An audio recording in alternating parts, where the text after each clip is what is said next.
Welcome to Authors Revealed. I'm Becky Anderson. We're so excited that Elizabeth Wein is here. She's come all the way from Scotland for her new book. It's called The Pearl Thief. This is the prequel to the award-winning YA novel Code Name Verity.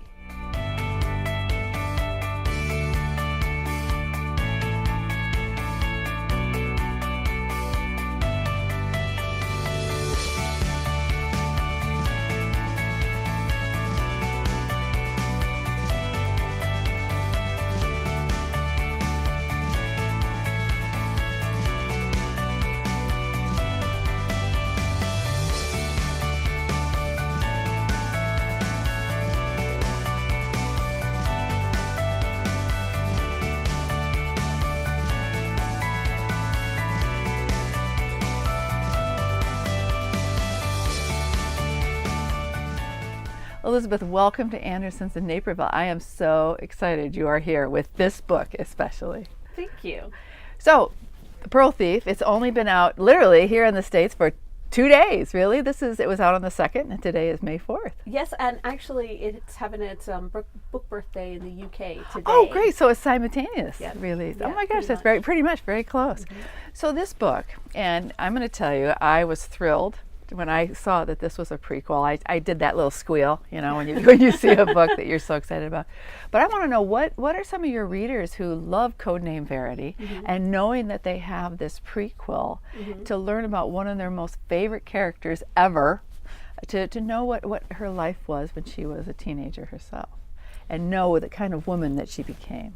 So I got a letter yesterday, so it was the day after the book's release, from a girl who's 18 years old and who read Codename Verity when she was 13 and says it was one of her absolutely favorite books. And she wrote to me because she just finished reading The Pearl Thief. She just got it, you know, the day that it came out, and she'd already read it. And she just wrote, you know, spilling out her feelings, and she said, please come and visit me. I know you're on a book tour right now, and I'm in New Orleans, and there are a lot of independent bookstores that'd be happy to host you. I was like, I can't do that right now. But you know, it's so true. It was thrilling. You know, just at the second the book was released, here's somebody saying, I'm your target audience. I've been a fan since I was 13 years old, and I'm so happy to see this character again. And I'm sure she read it in one sitting or stayed up late. She did. Yeah. And I'm sure she read Codename Verity the same way, because I've heard that over and over and over again. I'll tell you about your books. So just 2 days, it's out in the world, and this book has gotten 6-starred reviews. 5. Oh, 5. Oh, I thought it was 6. I counted. Oh, maybe it was 5. 1. But you got the coveted Kirkus star. I did. Which is always the one everybody, you know, that's the mother lode of all reviews. You know, Codename Verity got 6 stars. Yes. Oh, that, yeah. And I kind of feel like Codename Verity is really the best book that I've ever written. I'm never going to write anything quite as good. So 5. I'm okay with 5. You will. I don't want it to outshine. I know. But Codename Verity got that honor, that Printz Honor Award, which was so fabulous and so deserved. So, but this book, you know, the favorite character, we have to watch very carefully that we don't give away too many spoilers. Right. Because in some ways we can give spoilers away about this book, but also what happens after, even though the other book came out before this one. Right. Yeah.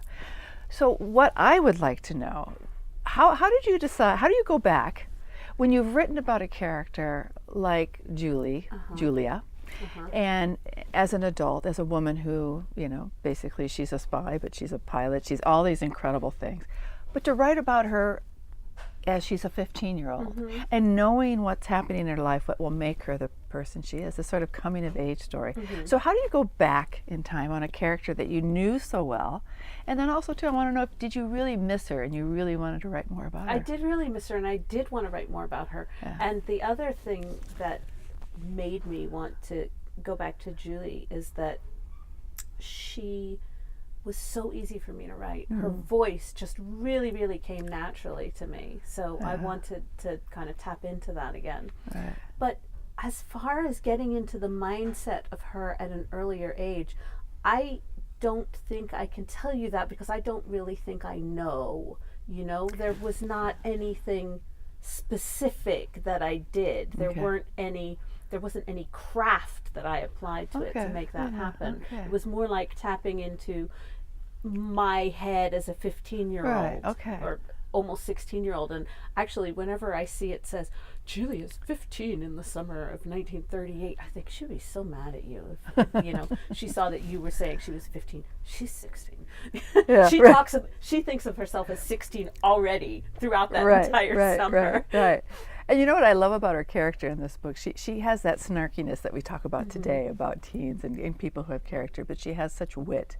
And her character is, you can see the woman she becomes, but she's such a great character. I could go on and on and on about this, but I wanted to know, where did she come from initially? You know, where did that seed start to grow, and especially for this book, you know, and what was that impetus to go back and write about her story before the war began, World War II? Okay, that's really 2 questions. I know, that's 2 questions. I kind of do that when I kind of okay. take an out So loud, the seed for Julie came from.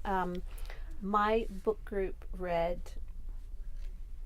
Marianne Schaefer, the Guernsey I know I always get the Literary and Potato Peel Pie Society. Right. And there's a character in that book whose surname I forget, but whose first name is Elizabeth. And she's a character who's off stage throughout the entire book. And she's incredibly heroic, and she affects every other person whose path she crosses, including the main character of the book, who ends up adopting her orphaned child.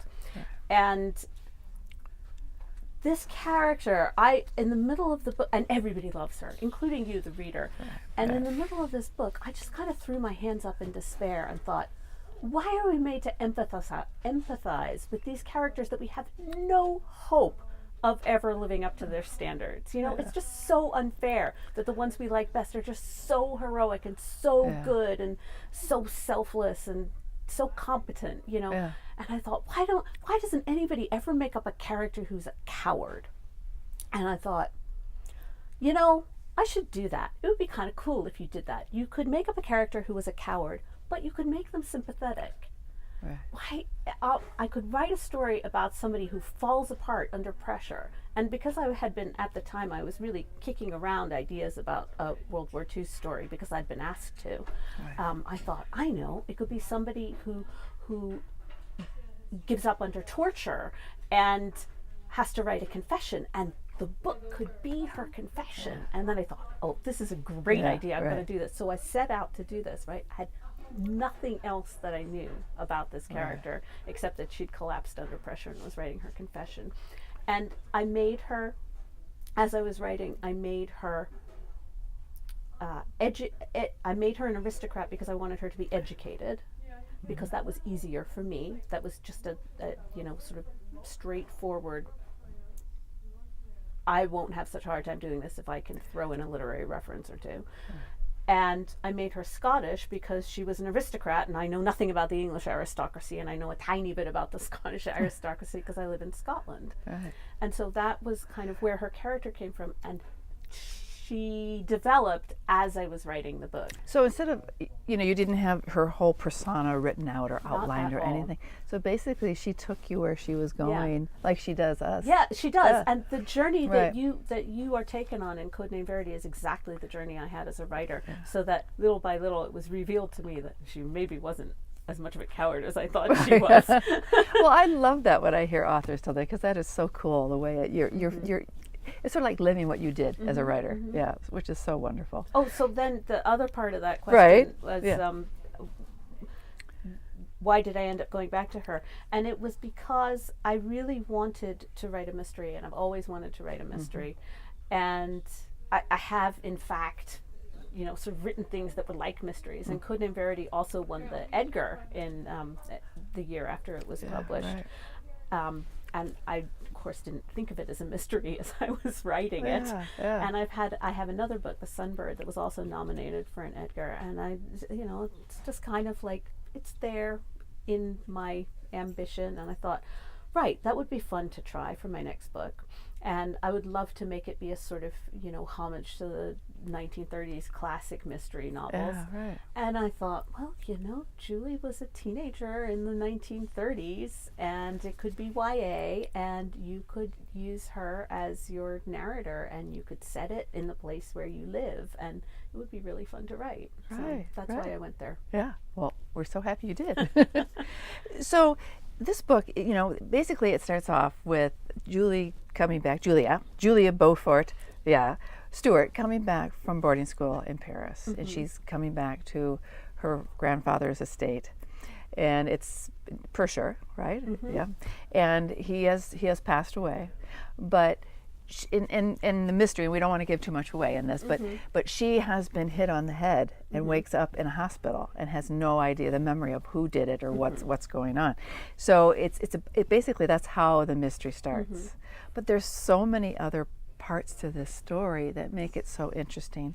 And one of the ones I was fascinated with was, her family came from minor nobility, and I think you bring in a lot of the part of how nobility and how the landed classes things changed after World War I, and now this is right before World War II, but showing all that, and now they have to sell the estate because of bills and medical bills, and it's going to be turned into a boys school. Yeah. And knowing what's happening, but now we have this mystery with. Now there's an antique, so Dr. Houseman was his name?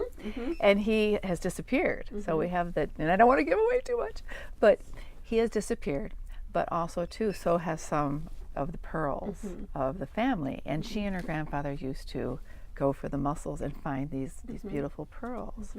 But there's so much to this. But what I also loved about the story, and I want you to tell us a little bit about this, is about some of the characters. And there was Euan and Ellen McEwen. Yeah.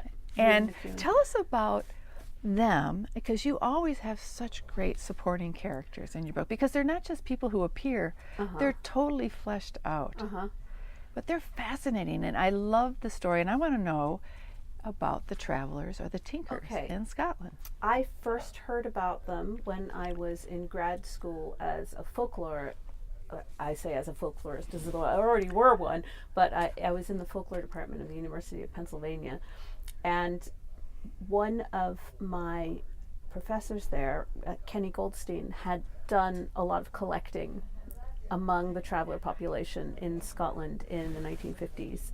He was a student of Hamish Hamilton, who was really very well known for recording a lot of their lore and their songs.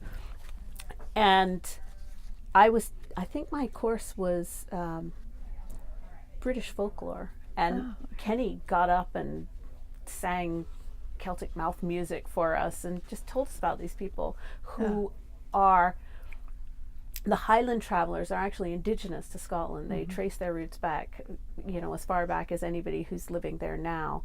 They take their names from the Highland clans, and they had a very interesting relationship with people who lived in the same place all year round.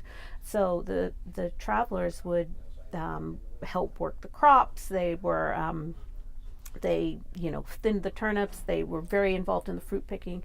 You might not know it, but Scotland is actually, and it still is, a big soft fruit producer in Europe.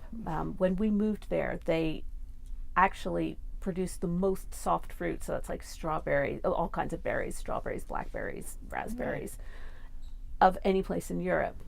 They may now be rivaled by Poland.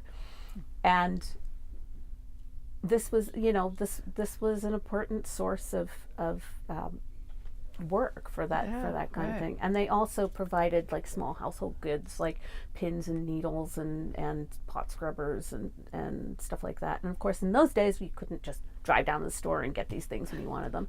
They became known as tinkers because they worked with tin. They were tinsmiths, among other things, and they fixed your pots and pans, and they collected old tinware items to craft into new things. And they also were horse traders. And there are still travelers who live in Scotland. Okay, I was wondering that. Yes, there are. Yeah. Not such a large population. And some of the things that happen during the course of the of The Pearl Thief is you are introduced to the changes that are going on during the 20th century as new education authorities insist that the children go to school, which requires that they have a fixed address throughout the year, and the automobile requires that there are many more strictures on the roads, and so that means that they're not allowed to camp on the verges that they used to camp on, and they close off old byways, and this is the kind of thing that really kind of upset their lifestyle. And one of the things that's mentioned in the Pearl, obviously the pearls, the Scottish River pearls, was one of the things that they did was they fished for these pearls, which have a long tradition of being very highly valued. So they're freshwater pearls. They're made by the pearl mussel, which has this complicated relationship with salmon, which of course is also part of the Scottish environment. Their eggs are carried upstream on the gills of salmon. So there's this incredible kind of underlying environmental theme going on here, and they became very, very endangered in the late 20th century. So it's now illegal to fish for them. Okay. So that's horses are gone as a means for them supporting themselves. Pearls are gone. The berries are picked by migrant workers who are not them. They probably do help out with the berry picking as well. So their way of life has undergone big changes in the 20th century, and there aren't as many as there used to be. And of course, you can just run down to the store if you need a new pot or a pan or whatever. I included them because I'd mentioned them in Codename Verity. I had mentioned that Julie had some. She had hung out with the travelers that came to camp on her father's land at potato picking time, and she spoke some of their language. So having this book take place in the summer, it seemed like a really good way to kind of bring them into the story. And I think there's so many parallels you can draw to immigrant workers here, and also the bigotry and the class system. That I thought that was such another interesting. And it was, it's really hard not to be very, very self-conscious about the fact that these people are getting beaten up by the policemen, for not having done anything except be the people that they are, and not want to draw heavy-handed parallels to what's going on today. But I worked very hard not to do that. You can compare what happens in the book, and this is true of everything I write. There are always parallels to be drawn with what's going on today. But it was going on then too. I'm not making I never make up any of the background information, sort of any of the setup. It's all fictionalized, but it's all based in truth. Yeah. And that's what I think is so wonderful about all of your books, the historical fiction books. And I would just wonder what kind of research you do, because you do base these things in actual things that happened. And I think that just adds more credibility to the story itself. And also, as we always say, is that with fiction and stories like yours, that biggest thing, and as Julie learns, empathy, we learn one of the strongest emotions and things that we all need is empathy from books like these. So I wanted to know about Julie, and did you have to go back to Codename Verity? Because like you say, there were aspects in the book that you did bring back in going back in time to put in this, sort of like you said, like the travelers and things like that. Or didn't you really go back to... I don't believe I really did go back to Codename Verity. Well, first of all, I know it pretty well, so I don't actually need to refer to it very much. But there were actually things in The Pearl Thief that I really fleshed out from Codename Verity. So one of the things that I had to do was make up names for her brothers. She has 5 brothers, and only one of them is named in Codename Verity. And so I had to figure out, they're all older brothers, but I had never really thought about the birth order and which one she pays the most attention to, and what indeed any of the rest of them are like, besides the one that gets mentioned in Codename Verity, which is Jamie, her closest and the youngest of the five. And her nanny, Solange, is mentioned in Codename Verity, and we know that she's French. And we know that she's quite elegant, but we don't know her name in Codename Verity. You know, so she becomes quite an important character in the Pearl Thief. And it was really at the and we know that Julie's grandmother exists, but we don't know anything about her in Codename Verity except that she has a sister who lives in France. So there was a lot of kind of fleshing out and building up of backstory. And one of the tough things that I ended up doing was figuring out like the years, the year that Julie's grandmother comes from France, and the year she gets married, and the year that Julie's mother is born, and the year that each of her brothers are born, and you've got to kind of balance it all. And go back in the years and figure out.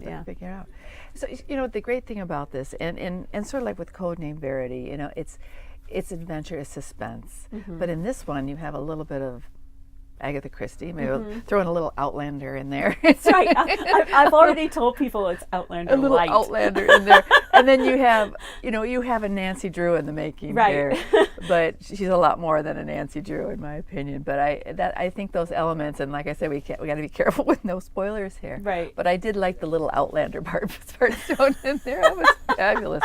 Yeah. So, talking about her grandfather, and I wondered, you know, with the estate and everything, where a lot of this takes place, obviously. Was it based on any estate that's near where you live? It kind of is. The whole landscape is based very closely on an area where I live. And the thing that really inspired it, and I don't think this is a spoiler really, because they know about it in the beginning of the book, is the log boat, the Bronze Age log boat that they find in the river.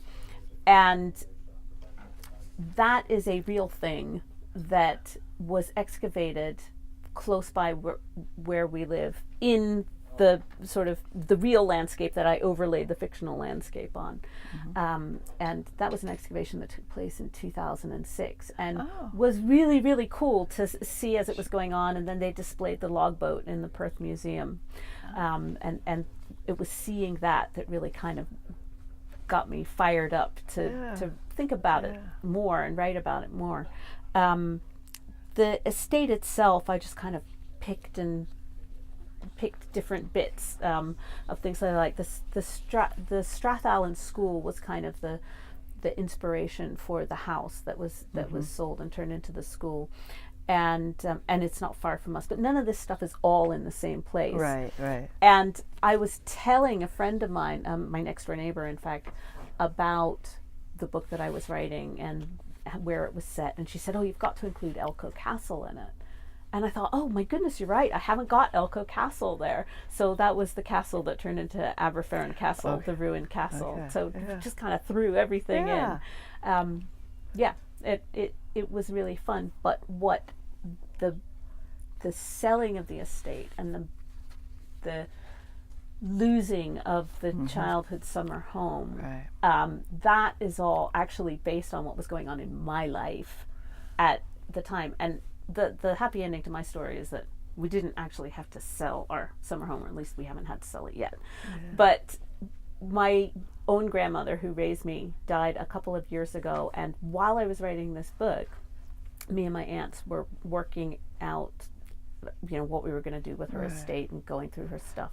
And so it's very, you know, closely related to stuff that was really going on in my life while I was writing it. So that emotion is definitely there for Julie in this.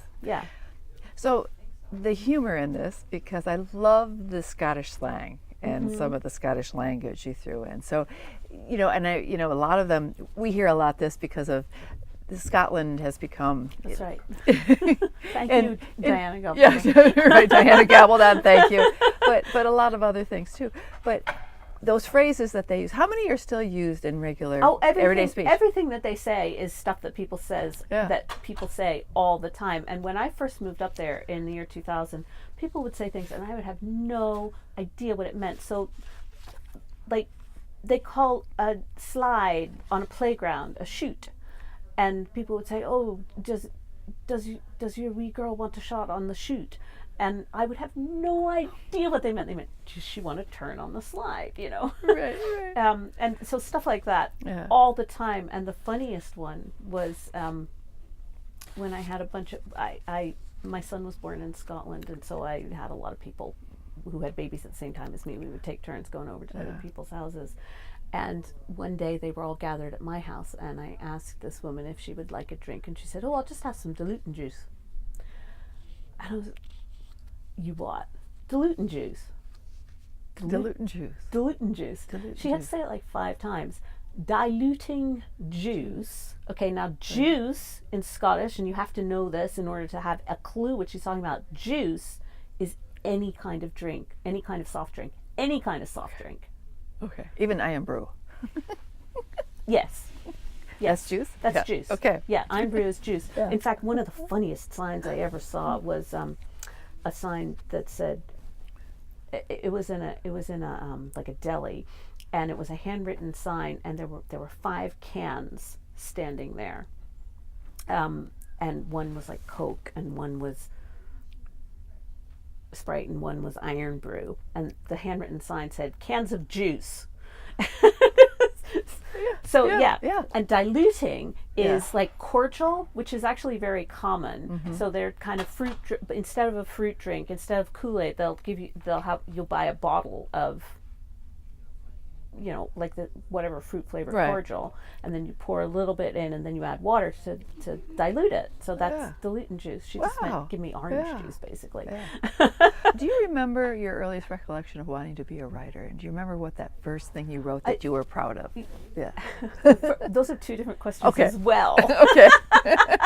The first thing I wrote that I can remember being proud of was a poem, which I wrote when I was about 7, I think, and it went, "There they sat on the step, 2 good children yet. They look just like butterflies as they look at the flowers, walking on the grass, climbing on the trees. All of the wonders is one of these." And that's not my first poem. Okay, that's the first one I remember consciously writing down. Okay. My first poem, I apparently made up at the age of 2. I couldn't write.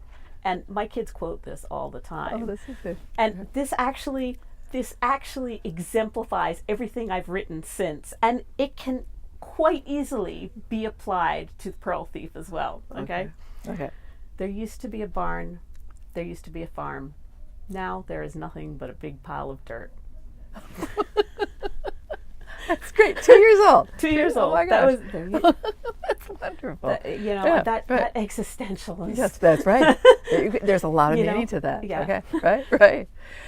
So what are you working on now? And then we'll do our little quiz here. So what's coming up next that we can look forward to? Okay. Well, the big thing that I'm working on, which unfortunately you can't really look forward to it anytime soon, is nonfiction, which I'm writing for HarperCollins, and it's aimed at middle grade, and it's going to be about the Soviet women who flew as combat and fighter pilots and bomber pilots during World War II. Wow. So I've been really delving heavily into the research for that. And it's kind of scary because it is nonfiction, so it feels like the stakes are higher even than they are for historical fiction, which is already pretty high. Yeah. But that's what I'm the writing research about must next. be fascinating. The research is fascinating. The writing is actually, although the research is hard work, the writing is a little easier in some ways than writing fiction because your story is already there. Right. You know, you don't have to make it up. You just have to decide which bits you're going to tell. Are any of the women still alive that might have been there? One of them is still alive, but she's extremely frail, and I have not actually got to talk to her. Yeah. My contacts with people who are all with people who knew these women rather than with the women themselves. Yeah. But how great as a pilot yourself to write this story. Yeah, well, you know, it's partly on the back of that I get to write it. Yeah. Okay, well, we can't This is wait like, to see okay, that. That'll well, be I'm wonderful. Yeah. looking forward to finessing Yeah. it. Okay. All That's, right. that's what I'm working on now. Okay. Well, Elizabeth, thank you so much, and thank you for coming to see us, and thank you for writing The Pearl Thief. Well, we are so excited to have this book out in the world. Very, very welcome. It was really my pleasure to write The Pearl Thief. Great. Incredible conversation with Elizabeth Wein about her new novel. It's called The Pearl Thief, an incredible YA novel, which is the prequel to the Printz award-winning novel, Name Verity. You got to read this one. Thanks for joining me on Authors Revealed.